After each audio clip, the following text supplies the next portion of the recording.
So I want to talk a little bit about like social studies as a discipline as a whole. You know, what is social studies? It's the idea of what it is has evolved and changed over time, and if you look up the definitions of it, everybody has their own combination of various humanities that they'll combine together. There's always history, there's always geography, but everything else that makes up everything that surrounds it varies, and it is the nature of thinking about history. It is naturally an interdisciplinary form of study. You know, that depending on what topic and content area you're covering, you can involve and engage with sociology and ecology and law and all these other things. So it's a broad heading for something that can mean different things to different people. And what I ended up finding out about in this, you know, in my research and investigation about this is that in the 1900s at the Hampton Institute, which was a school that was created for freed slaves and for Native Americans that were in overlap there between 1878 and 1923. And the superintendent there, Thomas Jesse Jones, he developed his thinking around essentially a pedagogy to assimilate people into the upper middle class. This was still a time when people, in part, you know, informed by things like Lewis Henry Morgan's thinking about, you know, layers of like an evolution, cultural evolution, that there are different strata to society that people are further higher or lower on. That there was this idea that you would like need to lift up people, right? Mm-hmm. So he was practicing and trying out these ideas on these students here, and then he became one of the subcommittee chairs for the National Education Association that was thinking about how social studies was going to be taught broadly across the country. So it's interesting to know that this, that these assimilationist ideals that they had at the time were informing the way that all students were being taught, and that because, you know, America, that there was an intention, and this was as far back as the colonial schools, about creating a collective American identity, and that people should be like stripped of their home country origin identities and assimilate into a collective American identity. That was part of what shaped this idea of social studies, and that because of that, it meant that the diversity of cultures was not that was not the goal. It was to talk about war heroes and about, you know, accomplishments of the great leaders of America. And so there's all of that bias informs a lot of the early days of social studies. Interestingly enough, though, John Dewey, you know, the progressive education leader, he was thinking about in his early writings, even he wasn't calling it necessarily social studies, but he was talking about history and geography as being intertwined, and about thinking about things that are doing investigations around learning that are student-led, that follow an inquiry, which is actually very much still relevant and informed some of the thinking that went into the creation of the C3 framework, which informs social studies today. So frameworks. This is what is at the heart of contemporary social studies. So the way it works, for those who are not familiar, is that we have our standards, right? Schools are pretty tightly told what it is that they need to be studying, because they have exams, they have regents, they have different things where people are going to be tested on these things. So that determines what it is that they're supposed to be teaching. So there's content standards and there's learning standards, right? So content standards means that's the actual information that you're trying to teach. And the learning standards that I've highlighted in yellow there are the kinds of things that they're trying to convey through that. So chronological reasoning, being able to draw from multiple sources to draw a conclusion, you know, using evidence to make an argument, those kinds of things are kind of like broad things that fall into some of the English language arts things, but are used to inform how the social studies units are developed. When Common Core was implemented in, I want to say 2013, it actually didn't have social studies at the beginning, because part of Common Core's goal was to create commonalities across schools across the country. That was easy enough to do for math and for English, but social studies is state-based, right? It's regional. It's something that every state has developed their own materials around, so it took them another 2-3 years before they started to roll out the social studies Common Core standards that could match that. So there was a team that came together to develop this thing that was called the C3 framework, the College Career and Civic Life Framework. a group of really thoughtful people. I have to say, I've met with several of them over the years from different work projects. And if you take the time to read through it, there's a lot of really thoughtful ways to think about how to make learning more engaging, how to have children to be active learners. And at the heart of it, there is sort of a structure and a format that allows, whether it's an institution or a teacher, that they can follow this kind of template to drop their ideas and thinking into, so that it'll meet all of their kind of specific needs. And that it'll start with an overarching question, what they call a compelling question, that's like something that's kind of like a meaty, juicy, interesting thing that kids will want to engage with, and that they end with a summative task, which is usually a piece of writing. Sometimes it's a project, it's something that's going to culminate the lesson. And then there's other frameworks too, like the Smithsonian developed something called Native Knowledge 360, which focused on all of the needs that the Native peoples that we have, that we want to see represented and reflected in curriculum. So I've said this before, and I feel like that social studies curriculum development is like the hardest Venn diagram, because you're layering so many needs on top of each other. And I think that over time, as you absorb this content, it just kind of, it becomes like your way of thinking, so you naturally will generate and create things that will line up with these things. Like for me, I don't have to like look at the Native Knowledge 360. I'm already trying to think about how to represent Native people in a contemporary way, how to show that we have agency in our lives, you know, like the things that they're trying to convey there are kind of like trying to bring over people over to the other side, so they'll have that sensitivity as they're developing things. But I think it can feel overwhelming when you look at everything. It's like, how do I create anything when I have to think about, you know, these 10 different factors? And I want to say that beyond large institutions, there's also been a lot of work that's been done over the years with people thinking about what are the ways that we as Indigenous people, and this was specifically we as Seneca people, Rick's not Seneca, but he worked with Barry White, who was, to develop a set of, it's another sort of a type of framework to say these are the things that we want to think about and address, that start with acknowledging the things that we have to overcome. Because in social studies, because we are inheriting this legacy of misrepresentation and this legacy of poor educational materials and misconceptions, sometimes it's hard because you can't always just do the work of simply sharing a story, because you're also overcoming what people are coming to the table with. So sometimes you can do both those things at the same time. I try to, but it's just worth acknowledging that sometimes it's a work of undoing some of the things of the past. If you go through and look at the rest of them there, most of them are things that are really trying to assert the individuality, the uniqueness of Seneca people as a distinct people. So thinking about the legacy that we've inherited in educational materials, I started just looking back through the booklets, the textbooks, the readers, and the different things that I had, and thinking about, you know, the language that's in them, and also the authoritative voice that they carry. I actually wanted to have a picture from a museum wall text, but I couldn't find something that was really fitting in a match. But there's this thing that has always come from you know, educational materials, textbooks, things like that, that they will talk in a very definitive voice. There's often not references the way that you would expect in an academic paper of where the sources of this information came from. And they are talking about things as though they are fact.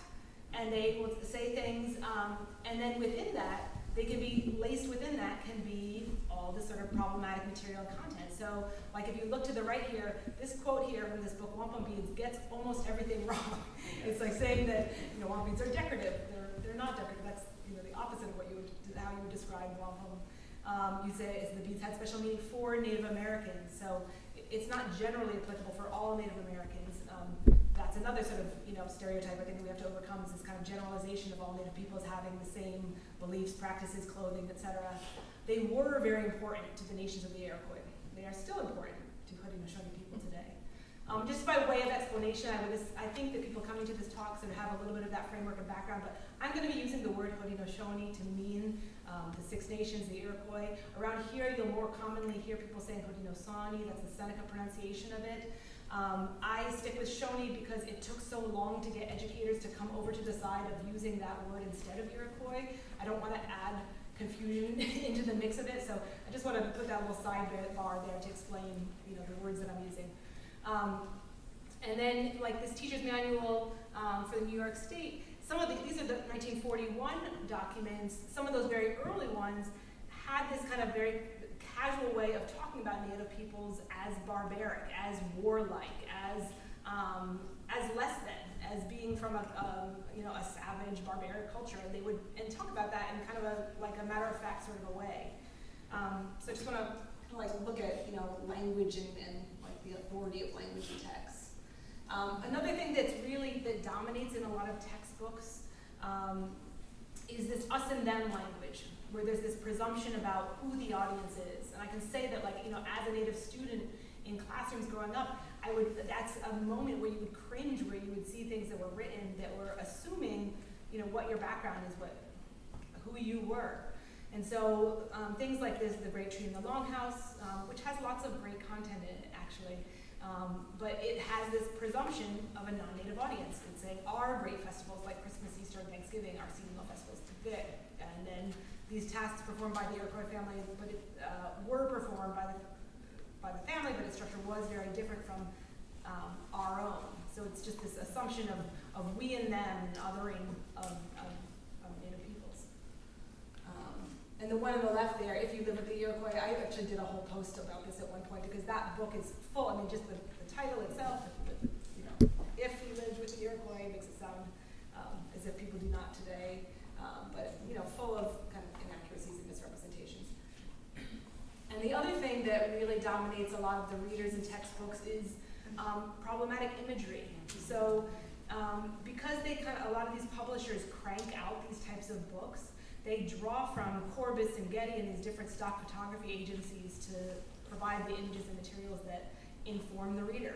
And so a lot of times there's images there that are just naturally reinforcing this Native people are from long ago perception because the images look like they're from long ago.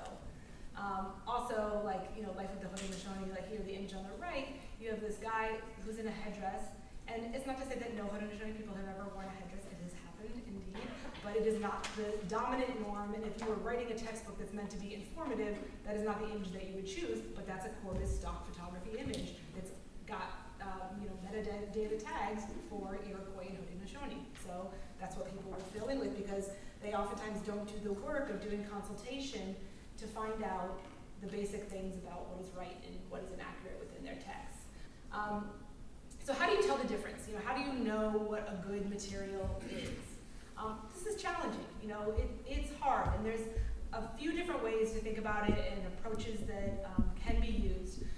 There's this one guide that's called How to Tell the Difference. This is great for really little guys, for the things that are kind of like the alphabets where people are saying E is for Eskimo and I is for Indian, those kinds of things. It'll guide you towards sort of what to avoid and what to aspire to find in things. American Indians in Children's Literature is a fantastic blog by Dr. Debbie Reese. She goes through and reviews books, things that are readers, things that are sort of like text things in the curriculum, but a lot of young adult literature. But this country is vast, and so she can't cover and specialize in every single Native nation that's out there.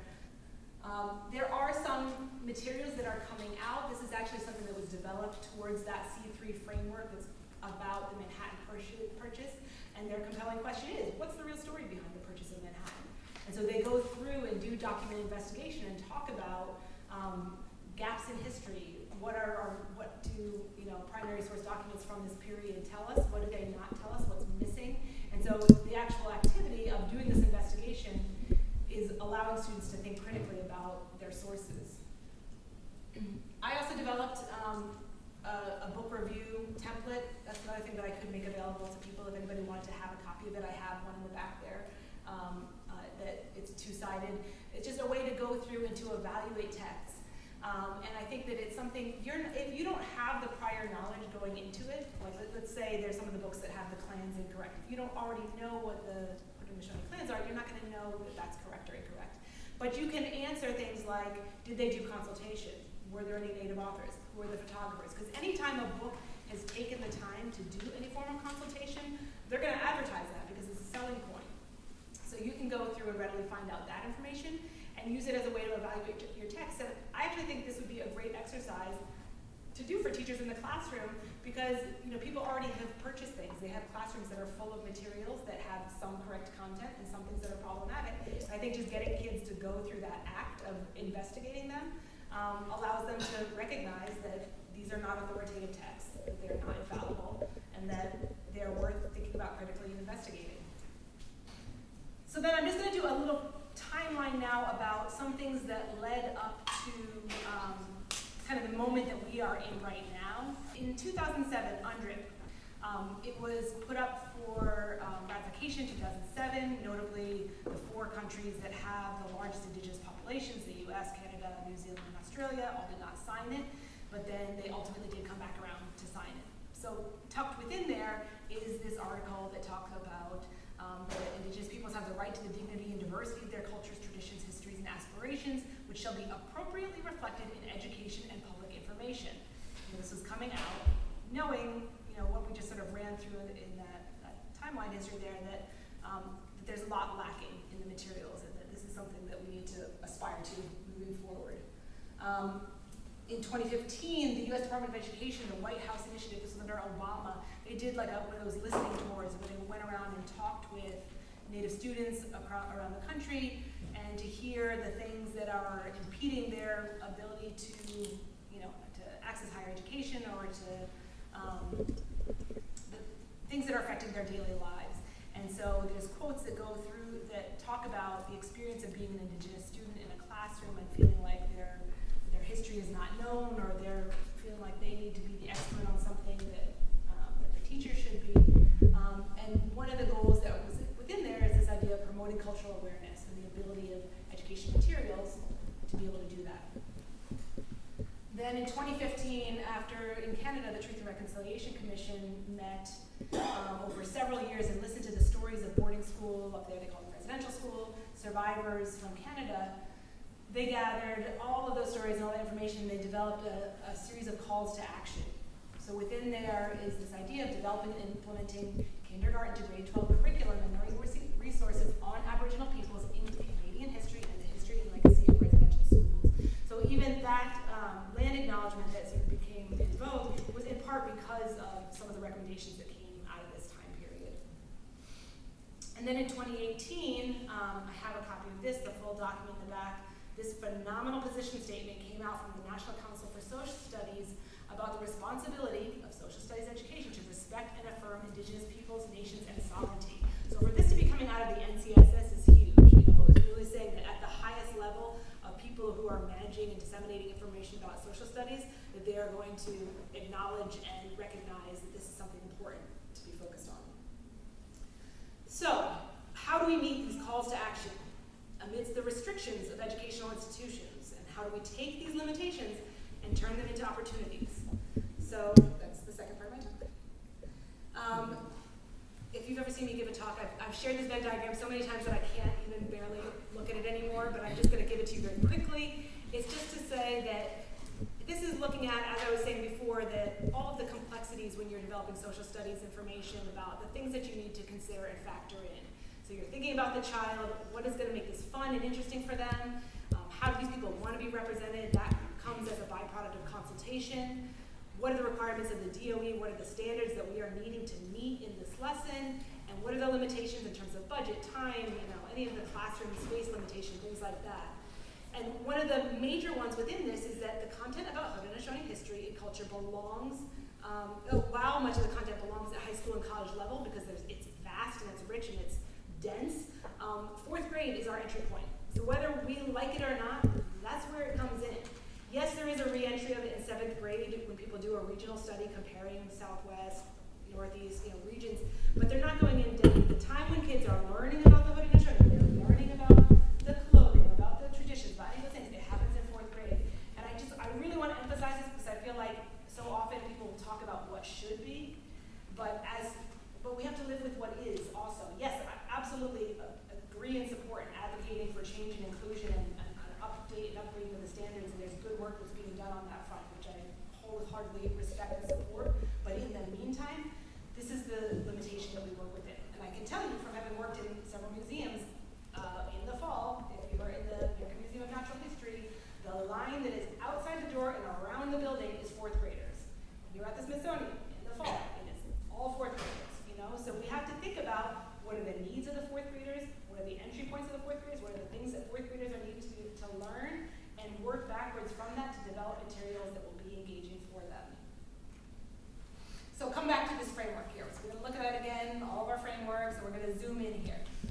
So what I describe it as is like, look for what are your entry points? What are your opportunities? You know, don't spend your time getting all bent out of shape about what's problem. I mean, again, I know I just gave a whole litany of things about what's problematic, but I'm also talking about like in terms of like at creating new materials, we have to look at what are our opportunities for growth? Where are our entry points where we can do some good? So looking in at the current 4th grade standards for New York State, there's this essential questions about what makes a complex society. I honestly think it's kind of a weird one. It's not the question I would have created, but we can answer that in really rich ways. We can talk about many different facets of a society to talk about what makes a society complex. Also, there's always going to be this focus and emphasis on the ways that Native peoples shaped and changed their environment and the ways that they shaped and changed, the environment shaped and changed them. So, like, what is that relationship? The sort of like symbiotic relationship back and forth between that. There was a C3 framework module that was developed addressing those things. Does where you live matter? So that can be a basis for a unit that somebody could then develop lots of things that, yes, we can answer that question. Does where you live matter? Yes, it does. And as Indigenous peoples who have either been displaced or live on the reservation, there's lots that can be talked about and still answer that question. The other way that we address these things is that we talk about showing and not telling. You know, so one of the things is that we want to convey to students that Indigenous peoples are contemporary peoples, but 4th graders, you know, they're still little guys, and a lot of that comes to them best. You don't want to talk and just say that Native peoples are contemporary peoples. They will naturally absorb that information by seeing contemporary Haudenosaunee people talking about their lives.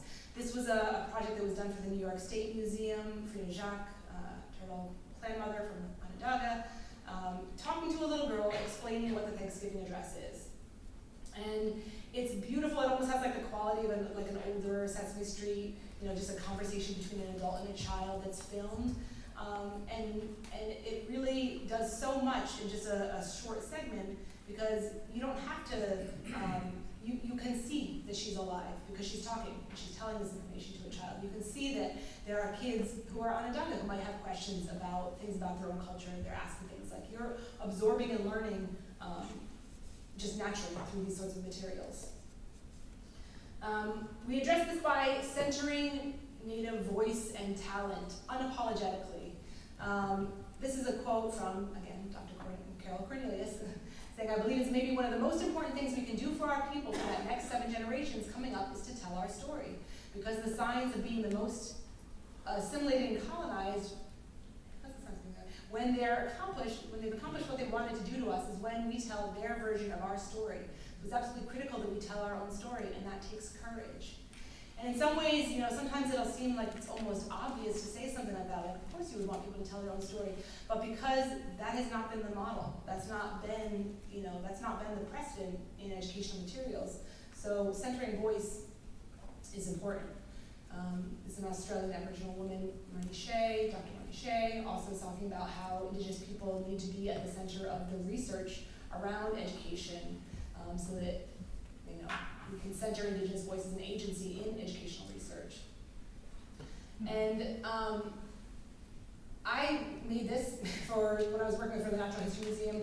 I was trying to find a way to visually express and show the limitations of an artifact approach to conveying history. And I'm putting it here in the sequence because the way that you illuminate all of the complexities that come in around a culture about people's beliefs and their understanding about injustice and the cultural and spiritual significance of their games, of anything, that comes in through listening to Native voices, through listening to stories. So that, you know, the artifact approach that had dominated museums, that form of representation where an object was isolated and meant to represent a culture on its own, like a basket just sitting there without any context, without an understanding of who made it, how the materials were sourced, or, you know, what kind of knowledge had to be had about the seasonality of those things, all of that devoid of context, that was carried over into social studies. And our way out of that is by listening to the stories, talking. You can still talk about all those things that are on that upper part of the iceberg there, but the stories and all of this complexity will come out through just listening to people. And I also want to say that within that idea of thinking about voice is that it's important to think about the multiplicity of voices. So it's not just one voice. It's not expecting one person to represent the culture as a whole. And I've had this idea for a while, and I got a chance to play it out as part of the materials we developed for the Natural History Museum, of just ask people the same question. Ask 3 different people the same question. And in that process of just transcribing their interviews and creating these materials, you're going to naturally get a very rich, layered series of responses. And that in the act of hearing those responses and synthesizing that information, students are then naturally doing so many of the things that are required and expected for them as 4th graders. They are drawing from multiple primary sources to draw conclusions about history. And when you interview somebody and you transcribe it, that's immediately a primary source document, which is great, especially for us when we're trying to fill in these gaps of what doesn't exist within the curriculum. It's actually a way that fairly quickly you can take that information and make it something that's available to be useful for kids. And again, as I was talking about earlier, in the consultation process, I always back and forth.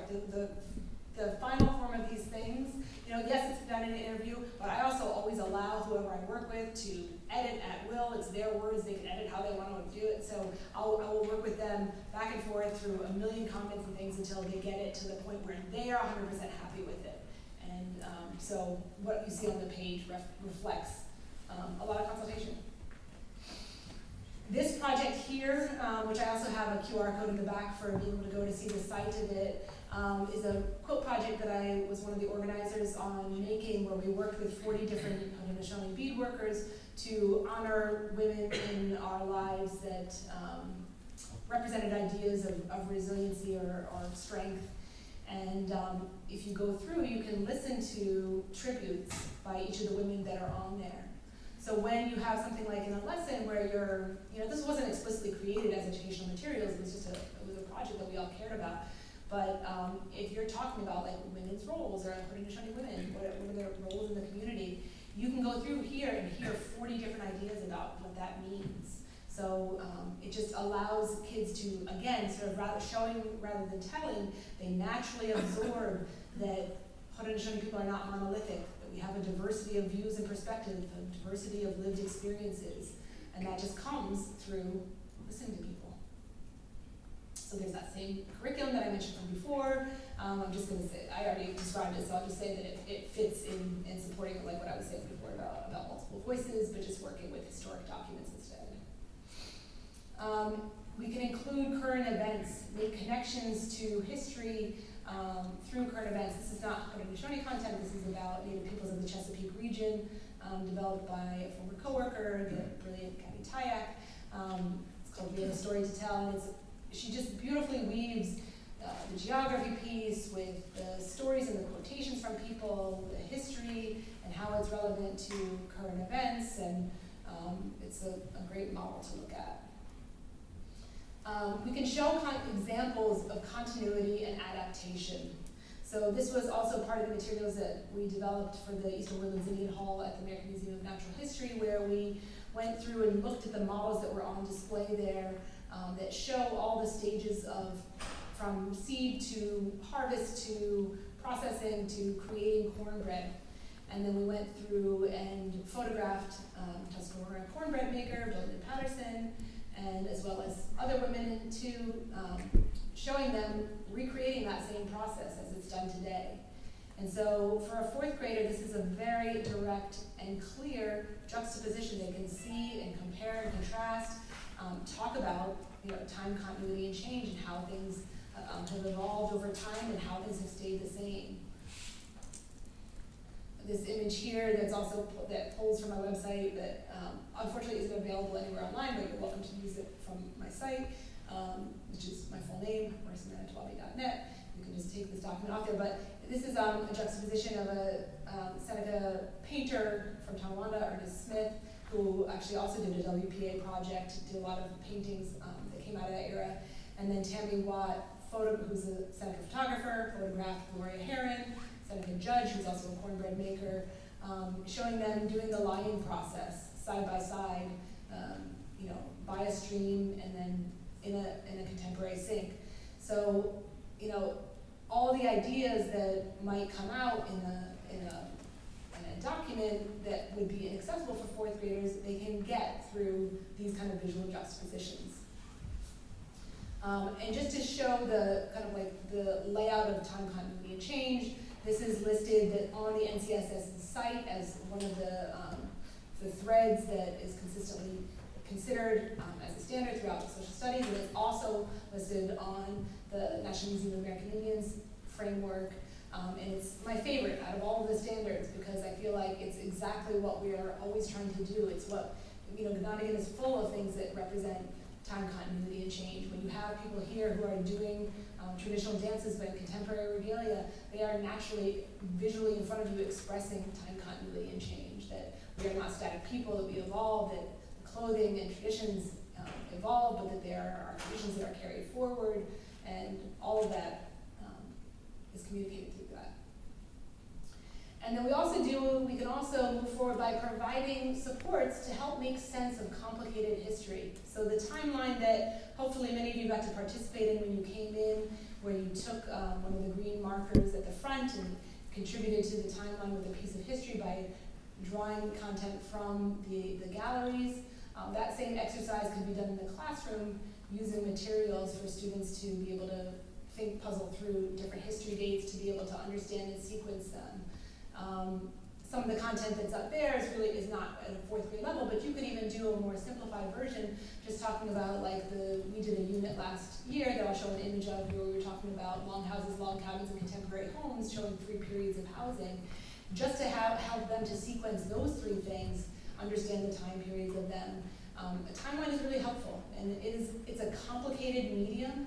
There's a disclaimer that I put up there by the actual timeline because I recognize that it has its limitations in the way that it presents information, and even the way that it talks about cultures, because people being mixed race myself, like talking about the history of people who have complexity of races, because it's meant to represent the two-row, the wampum belt for people who are not familiar, that represents kind of like visually the concept of sovereignty of a canoe and a European ship traveling side by side. And so people are meant to put the markers closer to whether it's a piece of Native history or European history or somewhere in between. And I've actually expanded it for this version here to try to elaborate and draw in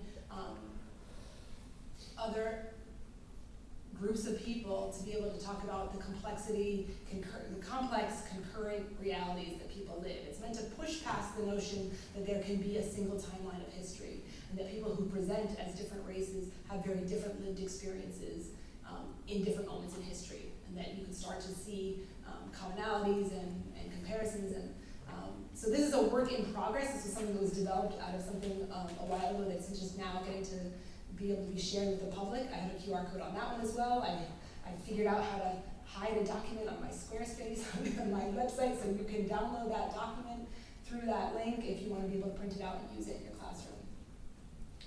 And we can also think about the connection between people, places, and environments. So, sometimes that has been a place that's been within the curriculum for all this time about the connection of Native people to geography. Some people have taken issue with it at different points in times because it's like oversimplification, and there's urban natives who don't have that same connection or whatever. Like there's complexities around space, but the connection of Indigenous peoples to their homelands and their spaces is a worthwhile and rich and very real topic to discuss.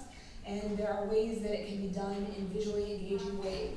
So I'm just showing 3 examples here about how you can work with sewing, felt, clay, doing overlays, using that old technique of taking a grid on a smaller map and blowing it up, using, actually within that Carol Cornelius curriculum, she has a great verbal description of the landforms that define the homeland region, so it allows students to go in and think about the waterways and the mountain ranges that would define different territories. So that's a great exercise to do with students. and it fills that space for that need for that, creative physical expression in the classroom. And I think there's just a ton that you could do around geography, physical forms of representing geography.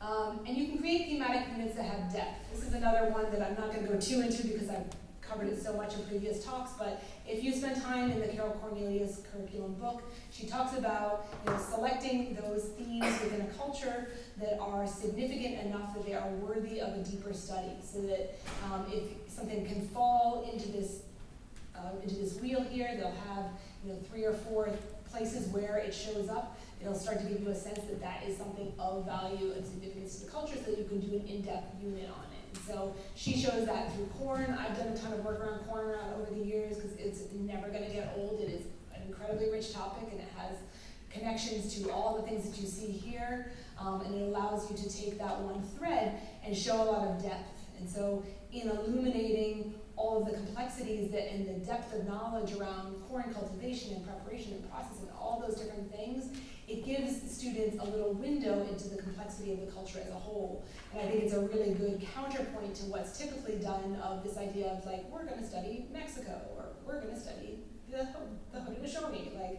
Just whenever you start a unit with that's the goal, it ends up failing because there's no way to cover all of the complexity of that. Choose a thread, choose a piece of the culture that you can do something that's rich around, and it'll illuminate the complexity of the culture as a whole. Question on that back one. Yes. When you just left.